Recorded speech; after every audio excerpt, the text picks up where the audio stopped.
So let's talk about shadowing. Shadowing intimacy coordinators, shadowing intimacy choreographers, and intimacy directors in theater. So you can see how the job is done and get experience. Why is it so hard to find an opportunity to shadow someone?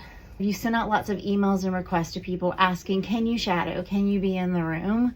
Please know that's actually an incredibly difficult ask for them to be able to fulfill. It's hard for the initial intimacy coordinator or choreographer who is hired to ask to have an extra person in the room to begin with. We're talking about scenes where actors often feel at their most vulnerable. We're also talking about closed sets and closed rehearsals where there's limited people in the room to begin with.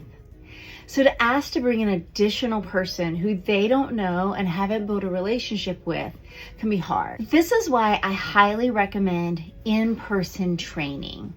Theatrical Intimacy Education offers weekend workshops and in-person labs. The labs are for people that already have a process and want to practice and get clarity on the scope of the work. The workshop weekends are to make sure that you have a foundation and to make community and meet people in this work. Simulated shadowing that in-person training offers is really your best avenue when shadowing is difficult to come by. And it's always probably going to be difficult to come by, and understandably so. But finding opportunities where you can be in community with people, where you can work with others in the space, where actors are being hired and brought in for you to work with in training, that's going to be one of your best bets. Another good tip, if you're really interested in intimacy coordination for film and television, I highly recommend taking a PA boot camp so you understand how film works if you're not familiar with it.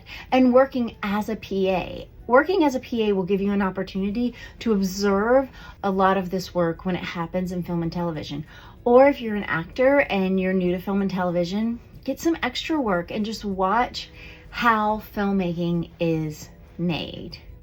But often getting in to actually be in a rehearsal when this has happened is a very, very difficult ask, and often one the production is not going to fulfill. Again, that's not everyone's experience, but hopefully this gives you a little bit more insight as to why shadowing isn't always the easiest thing to accomplish, but in-person training will definitely give you a feel of some of that.